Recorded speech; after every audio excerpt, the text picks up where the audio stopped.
اگر تم خیرات ظاہر کر کے دو تو وہ بھی خوب ہے، اور اگر پوشیدہ دو اور دو بھی ضرورت مندوں کو تو یہ تمہارے لیے بہتر ہے، اور اس طرح کا دینا تمہارے گناہوں کو بھی دور کرے گا،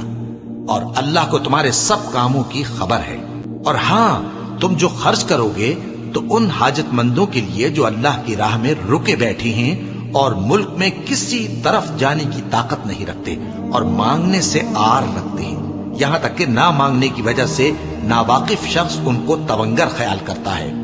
اور تم قیافے سے ان کو صاف پہچان لو کہ حاجت مند ہیں، اور شرم کے سبب لوگوں سے منہ پھوڑ کر اور لپٹ کر نہیں مانگ سکتے۔